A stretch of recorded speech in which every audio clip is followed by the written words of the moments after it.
excelso, sublime, que vai além do nosso entendimento, da nossa razão. Ele é digno da nossa adoração nessa manhã. Igreja do Senhor, vamos abrir a palavra do Senhor no Salmo 103, versículos 13 a 18. É o objeto do nosso estudo e reflexão nessa manhã. Enquanto você vai abrindo a palavra de Deus, eu te dou um breve relatório de como foi o acampamento dos jovens. Primeira boa notícia, todos sobreviveram.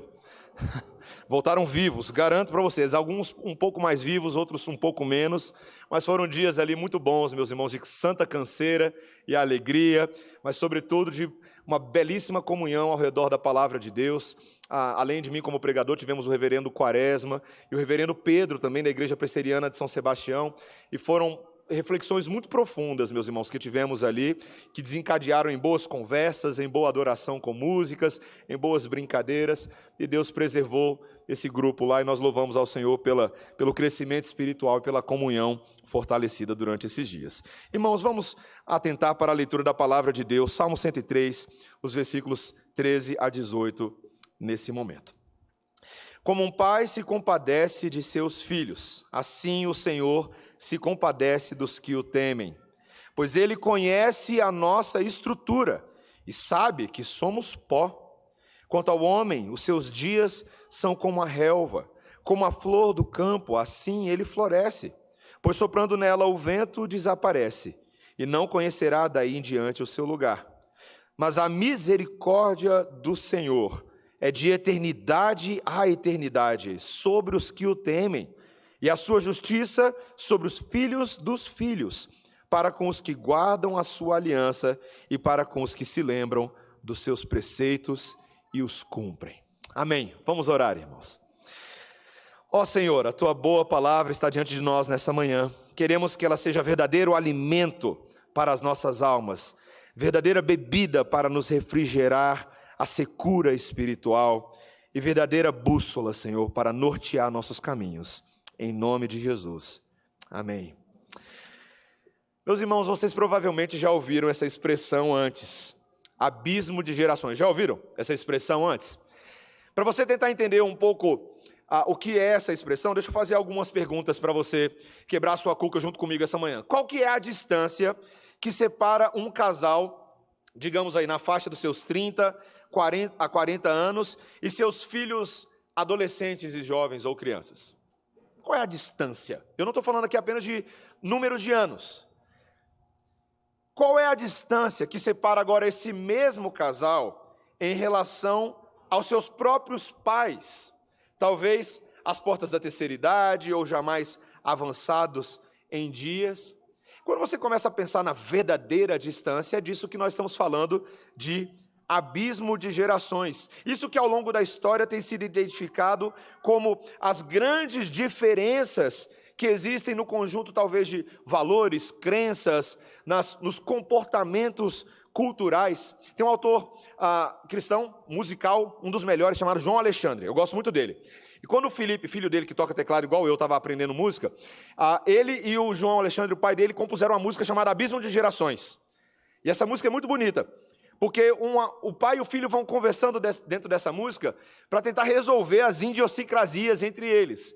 Então, o pai vira e fala assim: olha, eu já não consigo entender esse jeito esquisito de conversar. Eu estou legal, pode crer, dá um tempo que a vida ainda vai... Não lembro como é que ele fala, alguma coisa assim. Ele vai falando algumas coisas. E aí eles vão falando das gírias que são diferentes entre eles, né?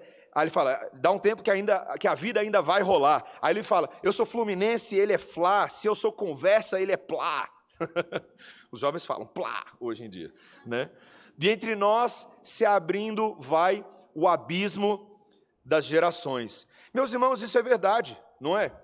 Não são poucas as tensões que parecem que são cada vez maiores, uma vez que uma geração passa para outra, e justamente por causa da velocidade com que as revoluções culturais vão acontecendo. Se você for parar para pensar, tudo, meu irmão e minha irmã, tudo que já aconteceu da década de 60 para cá é absurdo. Você tem a internet, a geração.com, você tem as redes sociais, você tem uma série de revoluções culturais que vão acompanhando vários movimentos na música, na arte, nos filmes, no teatro e uma série de outras coisas. E parece que essas fissuras vão aumentando os valores, os atritos e conflitos que antes pareciam ser contornáveis, mudaram. Porque os jovens agora, eles têm uma visão diferente sobre sexualidade. Os jovens têm uma visão diferente sobre identidade do trabalho. Eles têm uma visão diferente sobre qual é o tipo de respeito que eles devem ou não dar aos seus pais ou aos mais velhos. E, meus irmãos, dentro da igreja, principalmente para nós, isso vai criando um tremendo desafio. Meus irmãos, não são poucas vezes, e não é de agora, é muito antes de eu ser pastor, que eu conversava com um pai ou outro e virava e falava assim: eu não sei o que eu faço mais. Alguns que já haviam até desistido, para falar a verdade, entregaram para Deus. Porque só Deus para resolver, porque eu não tenho mais diálogo com os meus filhos, eu não entendo o que eles falam, eles me odeiam, eles odeiam a mãe deles, eles não querem saber do que a gente tem para oferecer a eles. Parece que é um diálogo de surdos, porque ao mesmo tempo que os pais alegam que os seus filhos não ouvem, mas a verdade é que muitos pais também não estão ouvindo seus filhos. Isso é um fato também. Eles acham que seus filhos não têm preocupações reais, legítimas, dores nos seus corações. Seus pais terceirizam a educação dos seus filhos para a sociedade, não se importam em conversar dentro de casa com seus filhos para saber o que está acontecendo na cabeça e no coração deles. Estava conversando com um pai que dizia que antigamente o pai dele perguntava pelo menos como é que tinha sido o dia na escola, depois que o filho voltava de carro. Hoje em dia os pais nem perguntam mais isso. Eles confiam que tudo que está acontecendo na escola é o que é e ponto final. Meus irmãos, tudo isso fala de um abismo muito maior do que não é somente entre pais e filhos, mas é abismo entre o pai e esses filhos, ou pelo menos o Criador e as criaturas. Mas, meus irmãos, o texto de hoje não é um texto apenas de análise de crise, é um texto de esperança espiritual. É um texto de um Deus que reconhece que essas coisas são verdades, mas nos mostra um caminho de solução para tudo isso, o caminho do Evangelho de Cristo Jesus. Por incrível que pareça, no Salmo 103, o Evangelho de Cristo Jesus, claramente estampado e revelado e cheio de esperança. Meus irmãos, Deus cobre a distância entre as gerações, para a glória do nome dEle e para a edificação do seu povo. E o texto fala disso de duas formas muito explícitas. Primeiro, que a misericórdia de Deus cobre a distância entre Deus e o homem. E segundo, que a misericórdia de Deus cobre a distância entre o homem e o homem. É isso que nós vamos aprender hoje pela manhã. Primeiro, então, meus irmãos, a misericórdia divina que cobre a distância entre o Criador e a criatura, entre Deus e o homem. Veja comigo o versículo 13. Como um pai se compadece de seus filhos, assim o Senhor se compadece dos que o temem. Meus irmãos, esse salmo, nós não estamos estudando o salmo inteiro hoje, ele toca em vários temas maravilhosos nessa reflexão do salmista. Mas uma das coisas que me chama a atenção nesse salmo, principalmente nos versículos que estamos lendo, é a maneira como o salmista enxerga Deus nos seus atributos. Qual é a perspectiva de Deus que ressalta para ele nesse momento da sua experiência? E, meus irmãos, nesse trecho do Salmo, o salmista não está vendo Deus apenas como juiz, ele não está vendo Deus apenas como legislador, mas está vendo Deus como Pai. Como Pai. Ele chama Deus de Pai e coloca Deus dentro de uma analogia fantástica e impensável. Ele diz: como um pai se compadece de seus filhos, assim o Senhor se compadece dos que o temem. Meus irmãos, para os próprios judeus, esse era um tipo de linguagem delicada, porque é muito fácil para qualquer judeu, para qualquer hebreu, quando eu digo aqui judeu, eu quero falar dos hebreus, dos israelitas, olharem Deus dentro da dimensão da sua glória, grandeza, do seu peso, do seu juizado, como um Deus que havia dado a lei, um Deus que havia julgado o povo. Mas o salmista fala: esse mesmo Deus é um pai que se compadece dos seus filhos. Meus irmãos, isso deve ser algo que marca o nosso coração, especialmente quando você se lembra da real distância que existe entre o Criador e a criatura. A gente está falando aqui de abismo de geração, mas vamos falar aqui de verdadeiramente Davi e Golias, de gigantes e formiguinhas. Quem é o Criador e quem somos nós? Ele é todo santo, nós não somos assim. Ele é todo poderoso, nós não somos assim. Pelo contrário, aos olhos de Deus, nós somos hoje naturalmente desprezíveis, falíveis, pequenos, não é verdade? Veja, no versículo 14, olha o que ele diz a respeito de nós como criaturas, olha o que ele diz aí. Pois ele conhece a nossa estrutura e sabe que somos pó. Não é interessante essa frase? Deus conhece a nossa estrutura. Veja, ele nos criou, então ele sabe o que a gente é feito, não é verdade? Você lembra o que aconteceu lá em Gênesis 2:7? Aquele momento em que o Criador faz algo poeticamente criacional, né? Ele pega o barro da terra, o pó da terra, e dali ele forma Adão, o primeiro homem. E então Deus faz algo maravilhoso, ele sopra o seu fôlego de vida, uma ação espiritual, e aquele barro se torna ser vivente. É um barro que é feito à imagem e semelhança de Deus, que carrega atributos de inteligência, de fala, de sentimento, de capacidade de fazer e criar e descriar, e planejar e imaginar, mas ainda é pó. Eu me recordo muito, meus irmãos, assim, daquelas conclusões de Jó, depois que tudo acontece na vida dele, né? Vocês lembram de Jó, né? Jó é um homem que foi de cima a baixo nessa grande montanha russa da existência. Tinha tudo, tinha família, filhos, propriedades. Mas quando Deus, na sua soberania, naquela conversa com Satanás, decide permitir que Satanás tocasse nas coisas que Jó tinha, tudo lhe são tomados, Jó chega àquela conclusão. O homem vem do pó e volta para o pó. A nossa condição é uma condição temporária, meus irmãos. No versículo 15, olha o que ele diz, veja aí. Quanto ao homem, os seus dias são como a relva, como a flor do campo, assim ele floresce. Pois nela, soprando o vento, desaparece e não conhecerá daí em diante o seu lugar. O homem é como uma flor. Ele tem dias contados, a flor floresce, ela tem sua glória momentânea, ela tem o seu momento, mas um certo dia o vento vem e sopra ela e ela já não está mais no seu lugar. Meus irmãos, essa é a verdade de quem nós somos. E é por isso, presta atenção, e é por isso que o fato de Deus nos amar como um pai fica ainda mais impressionante. Você já parou para pensar nisso? O que a Bíblia está dizendo para nós, meus irmãos, é que Deus é um pai para o seu povo como um todo. Quando Moisés vai ao povo de Israel e começa a pregar a palavra de Deus a eles para libertá-los do Egito, ele lembra a esse povo lá em Êxodo capítulo 4, versículo 22 até o 23, que é justamente isso, é um pai que está alcançando para si uma família, um Deus que está em aliança com o seu povo. Apesar da nossa fragilidade, meus irmãos, Deus diz, eu sou pai desses frágeis pequeninos. Meus irmãos, quando a Melissa nasceu, lá vai eu falar da Melissa, mas hoje é tranquilo, tá?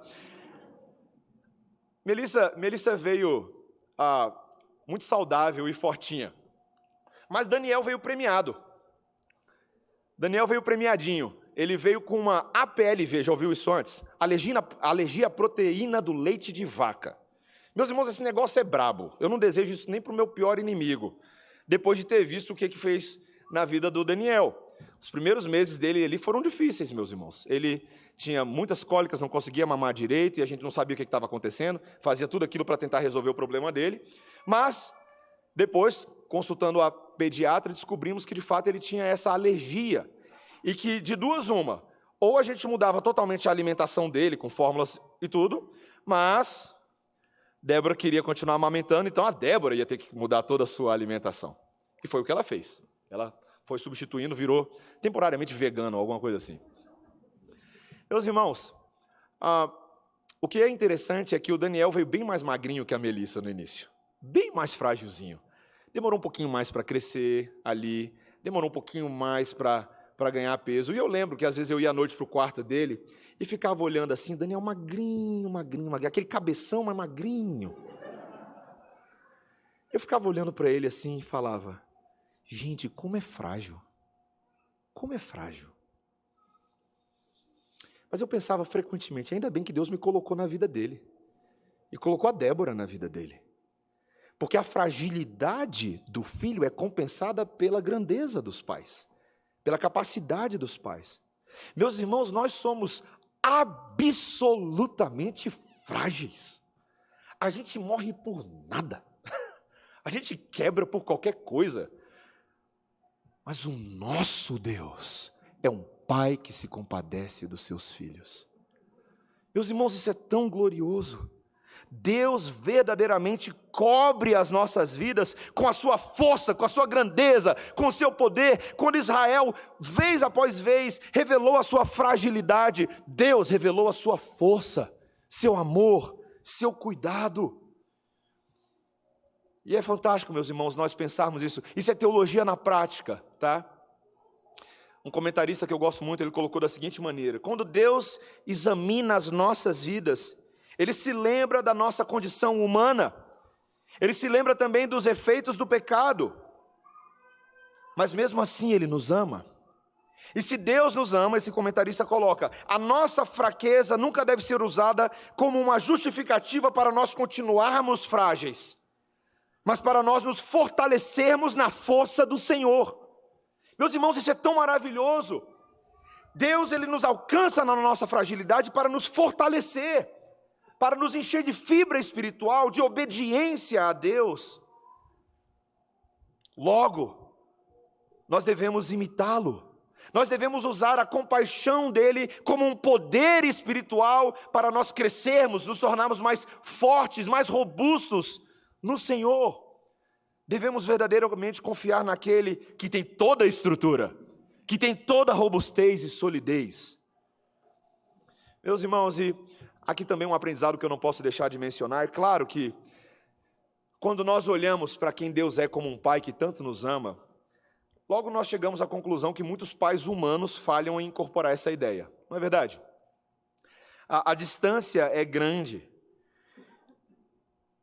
Mas aqui Deus está colocando uma meta para nós, viu, pais? Uma meta real. Se você quer ser um bom pai para com seu filho, imita o que Deus faz conosco. Princípio básico da Bíblia. Seja intencional nesse imitar. Na maneira como Deus cuida de nós sacrificialmente, faça isso também. Conversando com um pai recentemente, ele disse para mim, pastor, eu deixo a minha esposa fazer a parte dela como esposa porque ela faz melhor do que eu. Aí eu disse, olha o pretexto aí para você não fazer a sua parte, irmão. Cuidado com seu coração. Pais, se a esposa levanta de madrugada para trocar fralda, por que você não levantaria também? É muito terrível a gente ficar ouvindo a sociedade dando lição de moral na igreja, falando assim, pai tem que participar também. É óbvio que pai tem que participar. Você é o pai dessa criança, cuida dela, conversa com ela, ama ela. Mães, façam isso também. Cuidem dos seus filhos, amem os seus filhos, entreguem-se pelos seus filhos. Não assumam que a maternidade é uma coisa que naturalmente, romanticamente, todos nós já temos dentro de nós. Não, tem que ser intencional, tem que ser cristã, tem que ser bíblica, tem que ser com o joelho no chão. Nós, pais, estamos recebendo o exemplo bíblico. E veja, isso não só aplica-se àqueles que são pais biológicos, tá? Veja que frequentemente na igreja, nós temos pais que são colocados em situação espiritualmente também obrigada, mandatória. Deus nos manda cuidar de outras pessoas e exemplificar o amor do Pai Celestial na prática. Me lembro daquele exemplo que eu já havia dado alguns meses atrás, quando ouvi de uma família daqui da igreja que convidou para a sua ceia de Natal um visitante que conheceu aqui no primeiro domingo. Havia dito que chegou de outra cidade e não tinha família em Brasília. E era a semana de Natal e eles foram lá e convidaram ele para participar da ceia. Depois, conversando com esse visitante, ele disse para mim o seguinte, pastor, o motivo pelo qual eu decidi ficar nessa igreja não foi a pregação, não foi a teologia, não foi nada disso. Foi por causa daquela família que me chamou para a ceia. Meus irmãos, paternidade espiritual é um negócio interessante, não é? Como Deus manifesta na prática seu amor espiritual por nós, quando nós fazemos isso uns pelos outros.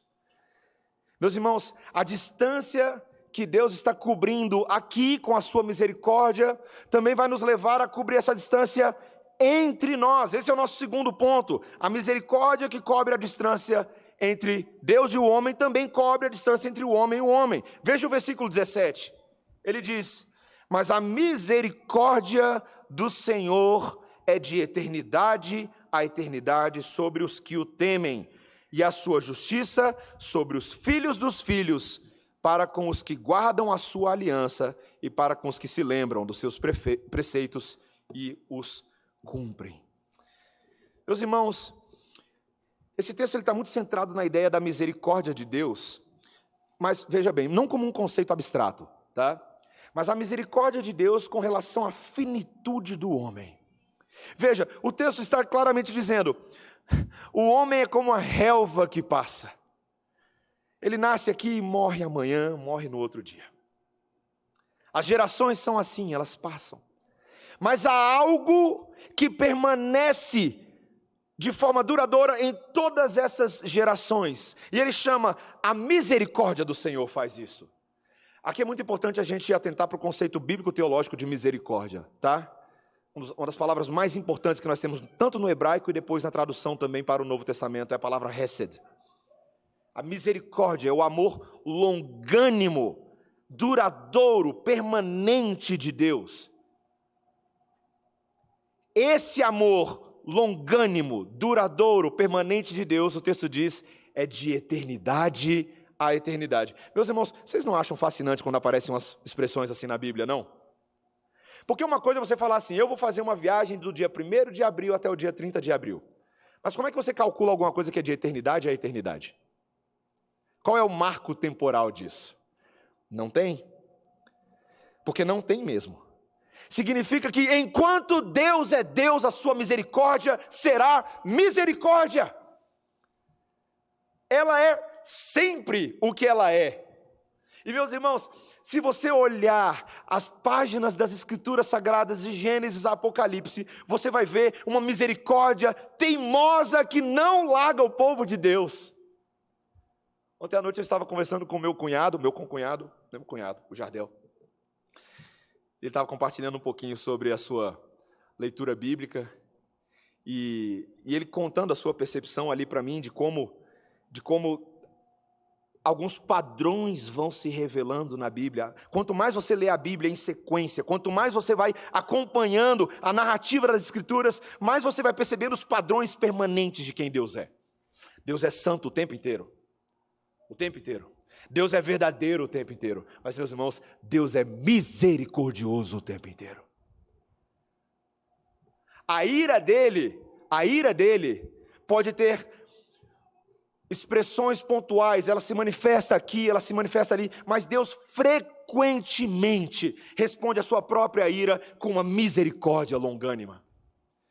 Quantas vezes na vida de Israel, quantas vezes eles idolatraram, adulteraram, se esqueceram de Deus, seguiram outros povos, entraram em julgo desigual quando Deus falou: não façam isso. Se vocês fizerem essas coisas, eu vou punir a vocês, vou punir os inimigos de vocês, eu vou levantar os caldeus, os ferezeus, os jebuseus, os amorreus. Mas, no fim das contas, meus irmãos, a misericórdia de Deus era sempre mais teimosa do que a própria teimosia do povo de Deus. Deus libertou eles das mãos dos inimigos, Deus libertou-os do cativeiro babilônico. Deus sempre fez a sua misericórdia prevalecer. Meus irmãos, isso é aliança. Deus nos coloca dentro de um pacto que Ele fala: eu quero que vocês me obedeçam, que vocês me temam, que vocês guardem a minha justiça. Se Deus fosse justo apenas, meus irmãos, nesse relacionamento, toda vez que a gente quebrasse a justiça de Deus, Ele nos puniria, Ele desceria a mão, e Ele seria justo em todo o seu falar, em todo o seu agir, como Davi fala no Salmo 51. Meus irmãos, mas Deus, sendo rico em misericórdia, por causa do grande amor com que nos amou, decidiu fazer paz entre nós e Ele. Não é verdade, meus irmãos? O que Deus está falando é o seguinte: as gerações falham, mas a misericórdia do Senhor é generacional, e ela vai abençoando geração após geração, e alcançando os filhos dos filhos. Quando eu era criança, meus irmãos, minha mamãe, Dona Ranuse Inácio Santos, ensinou uma musiquinha para mim que ela sempre ficou no meu coração. Tem a ver com o texto de Deuteronômio que nós lemos hoje. Sabei que o Senhor teu Deus é Deus. Ele é Deus fiel, que guarda a sua aliança e a sua fidelidade até 1000 gerações dos que o amam e obedecem. Você fala de abismo de geração, vamos falar do Deus que cobre o abismo com fidelidade até 1000 gerações. Meus irmãos, quando a gente chega ali em Atos, no capítulo 2, nós temos uma cena muito interessante. Se você puder, abra comigo em Atos capítulo 2, eu quero mostrar um detalhe para vocês.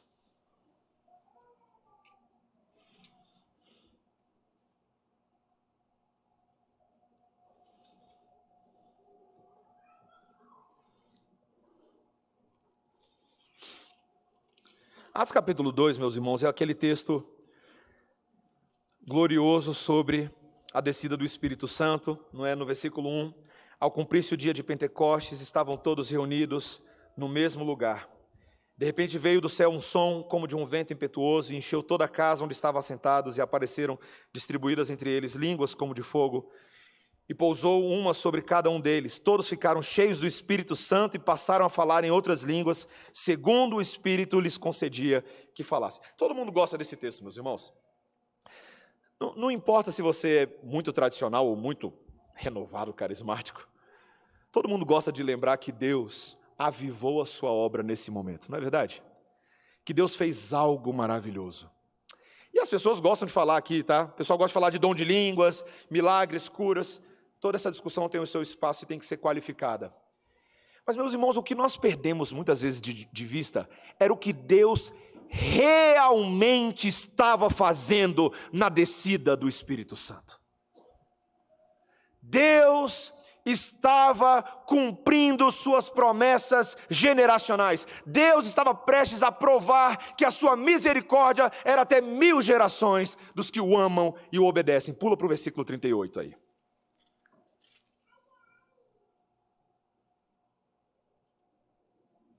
Versículo 37, depois do discurso de Pedro, ele diz: ouvindo eles essas coisas, compungiu-se-lhes o coração e perguntaram a Pedro e aos demais apóstolos: que faremos, irmãos? Respondeu-lhes Pedro: arrependei-vos, e cada um de vós seja batizado em nome de Jesus Cristo para a remissão dos vossos pecados, e recebereis o dom do Espírito Santo. Agora presta atenção: pois para vós outros é a promessa, para vossos filhos e para todos os que ainda estão longe, isto é, para quantos o Senhor nosso Deus chamar. A promessa que está se cumprindo de Joel, as visões, não são somente para vocês, mas é porque Deus sempre prometeu para os filhos dos filhos dos filhos. Deus está alcançando gerações com as promessas. Ele está cuidando de todo o seu povo, através das gerações, com uma misericórdia que não falha jamais. Meus irmãos, que coisa maravilhosa. O amor do eterno Deus está alcançando eles, principalmente, presta atenção, porque o Espírito vem, porque o Filho vem. Vou repetir para você. A promessa de Deus alcança o povo, porque o Espírito vem, porque o Filho vem. O Filho de Deus emancipou, possibilitou, cumpriu todas as promessas da misericórdia de Deus. Meus irmãos, as promessas geracionais nos alcançam, porque o Filho de Deus é o Filho amado em quem o Pai se compraz. Eu adoro quando a Bíblia faz essa brincadeira entre filhos e o filho. Isso acontece o tempo inteiro. O tempo inteiro. Gênesis 12, 3. Em ti serão benditas todas as famílias da terra. Como é possível isso, Deus? Abraão pensando. Por causa do filho da promessa. O filho. O descendente de Abraão, que não era Isaac, que não era Jacó. Era o filho de Deus. Jesus Cristo. Os filhos são abençoados por causa do Filho. As gerações são abençoadas por causa do Filho. Porque naquilo em que todas as gerações dos filhos falharam, o Filho de Deus não falhou na sua geração. Ele cumpriu a promessa de Deus. Ele foi obediente em todo o seu falar, em todo o seu agir, em todo o seu pensar. Jesus nunca titubeou. A gente estava ensinando a Melissa outro dia sobre obediência, porque a gente ensina o tempo inteiro ela sobre obediência. Mas aí Deus me lembrou de não ser um legalista, fariseu, moralista. Ela não tem que obedecer só porque eu estou falando. Ela tem que obedecer porque o evangelho de Cristo Jesus nele é o evangelho da obediência. Ele é o filho obediente. Melissa, Daniel, vocês querem aprender sobre obediência? Olha como Jesus fazia. O pai mandava, ele fazia. Ele cumpria. Nós estamos vivos e ressurretos porque Jesus foi um filho obediente, irmãos. Porque todas as palavras que ele disse eram as palavras que o pai tinha para o seu povo. Todos os seus milagres, seus sinais, seus prodígios, seu amor, seu perdão, eram um filho representante, fiel e obediente do Pai Celestial para conosco. Meus irmãos, alguém quer nessa manhã maior prova da existência de Deus e do amor do Pai por nós do que Ele tem enviado o seu Filho unigênito a nós? Tem alguma prova maior do que essa? Não tem. Não tem. Meus irmãos, o meu sonho para mim e para você é o seguinte: que por causa do Filho de Deus, nós tenhamos esperança para com os nossos filhos, a ponto de a gente poder fazer, sabe o quê? Sermos bons contadores de história. Sentar com os nossos filhos e ensinar o evangelho de Deus, do Filho de Deus para eles, para assim alcançarmos o coração dos nossos filhos. Você sentar com seu filho e abrir a Bíblia e falar assim: filho, o papai quer falar para você o seguinte: a Bíblia diz que a todos quantos o receberam, deu-lhes o poder de serem feitos filhos de Deus, a saber, aos que creem no seu nome, os quais não nasceram do sangue, nem da vontade da carne, nem da vontade do homem, mas de Deus. João 1, 12, 13. Você abrir a Bíblia para o seu filho e você falar: portanto vós orareis assim: Pai nosso que estás nos céus, santificado seja o teu nome. O Filho de Deus nos ensinou a orar assim. Por isso que a gente ensina os nossos filhos dentro de casa a orar a oração do Pai Nosso. Viu, pais? Viu, pais? Dentro de casa, você deve ensinar os seus filhos a orar a oração do Pai Nosso. Gálatas 4:7. De sorte, filhos, que nós já não somos mais escravos, porém filhos, e sendo filhos de Deus, também somos herdeiros de Deus.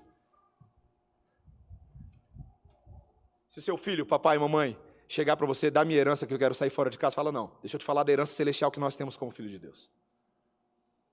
Nós somos herdeiros do Senhor. 1 João 3:1. Vede que grande amor o Pai nos tem concedido, a ponto de sermos chamados filhos de Deus, e de fato somos filhos de Deus. Por essa razão o mundo não nos conhece, porquanto não conheceu a Ele mesmo. Amados, agora nós somos filhos de Deus, e ainda não se manifestou o que haveremos de ser. Sabemos que quando Ele se manifestar, nós seremos semelhantes a Ele, porque haveremos de vê-lo como Ele é. Meus irmãos, por que os nossos filhos às vezes se afastam do Evangelho? Ou se afastam da igreja? Por que os pais ficam tão desesperados com relação à situação dos filhos? Posso ser bem óbvio para todo mundo essa manhã, inclusive para mim? Porque nós estamos tentando prender ele nas igrejas pelos motivos errados. Estamos tentando criar fórmulas para que as gerações vindouras gostem mais de passar mais tempo dentro da igreja do que fora da igreja. Meus irmãos, a fórmula que captura o coração do seu filho para a eternidade é o poder do evangelho da cruz do Filho de Deus. É o poder do evangelho, meus irmãos. Porque o evangelho nos lembra que Deus não apenas perdoa nossos pecados quando pecamos, mas Ele nos adota em sua família, Ele nos dá o seu amor, Ele nos dá acesso a Ele em oração, Ele nos dá uma porção da herança da glória do Filho de Deus e até mesmo a semelhança a Ele. E o Espírito Santo, dentro de um Filho de Deus, torna o Filho de Deus igual a o Filho de Deus.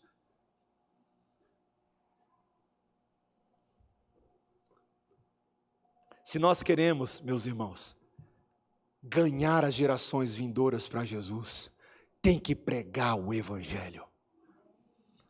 Tem que pregar o Evangelho. A gente tem que parar de ser frouxo, meus irmãos. A gente tem que parar de virar lá para o pastor e falar assim: pastor, meus irmãos, vou falar uma coisa séria aqui.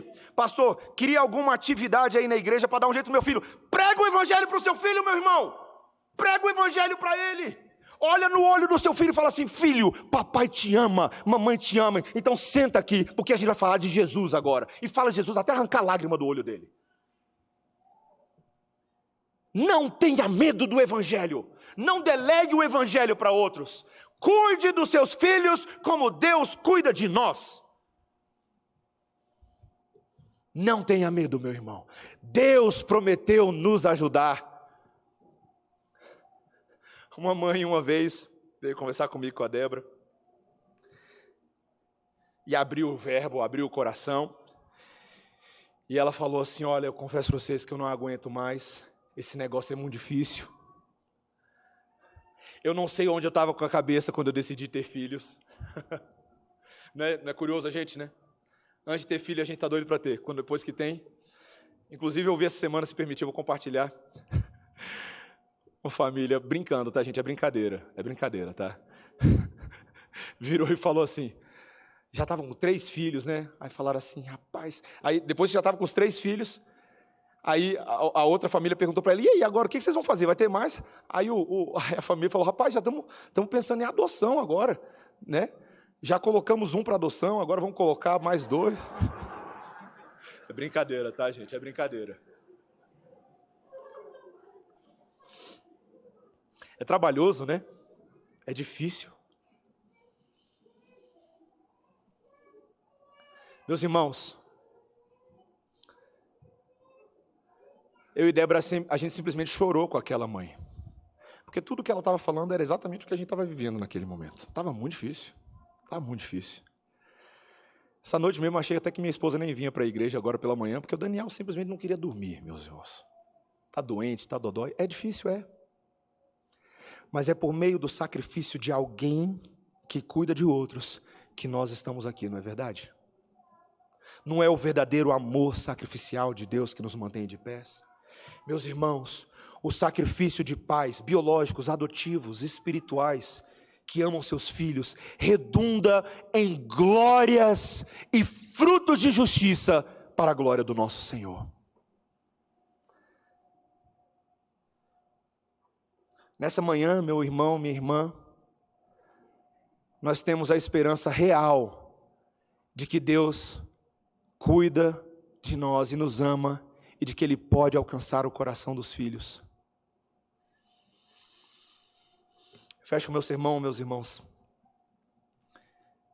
dizendo que há um tempo atrás, eu encontrei com um amigo meu da antiga igreja, e ele falou uma coisa muito triste para mim. Ele falou assim: Mateus, eu acho que nós estamos vivendo aquela estatística que nós já sabemos. O pessoal cresce na igreja, mas quando chega na vida adulta, todo mundo cai fora. Meus irmãos, se tem uma estatística que eu me recuso a aceitar, é essa. Eu simplesmente não aceito.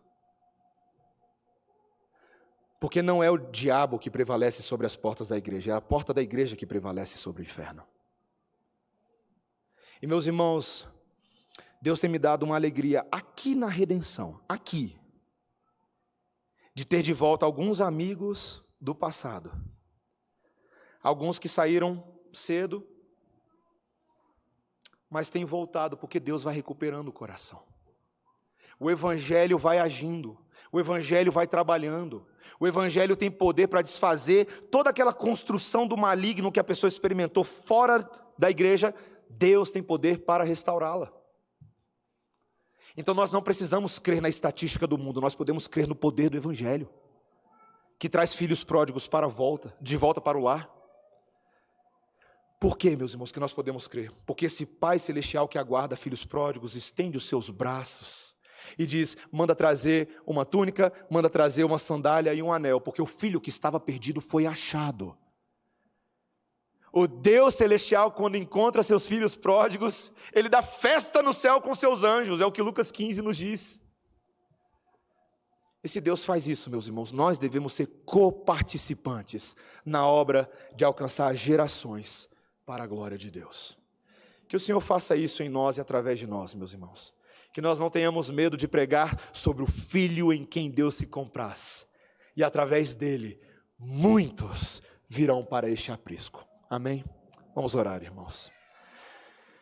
Senhor Deus,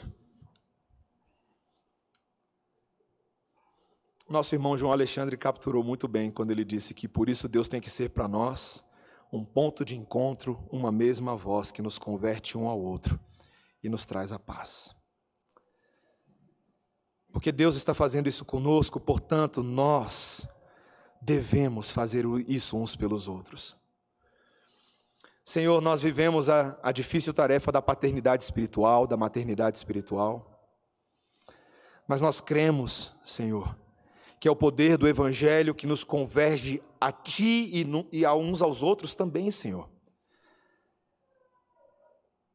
Nós podemos rejeitar os abismos que esse mundo diz que são insuperáveis, porque nós cremos e agimos pela fé segundo Teus mandamentos, Senhor. Dá-nos a graça de imitar o Filho de Deus e de colher os frutos que Ele tem colhido entre nós, Senhor. Que não tenhamos pais estranhados com seus filhos, mas tenhamos uma teologia do pacto verdadeira, de uma misericórdia que é de eternidade a eternidade e cobre as muitas gerações. Ó Senhor, faz isso em nós. Dá-nos a graça do Evangelho para nós como igreja, termos essa coragem também de agirmos assim para com as nossas crianças, para com nossos filhos. Nós te louvamos nessa manhã, Senhor, porque não pensamos em Ti apenas como nosso Rei e Pastor, mas como nosso Pai. Tu és um Deus tão onipotente, tão infinito, mas ainda assim o Senhor nos ama e opera coisas para o nosso bem. Senhor, transforma a vida dos Teus filhos, para que cada dia mais nós tenhamos uma assimilação mais profunda do Teu amor paternal por nós. Em nome de Jesus. Amém. Irmãos, vamos ficar de pé. Vamos entoar um canto.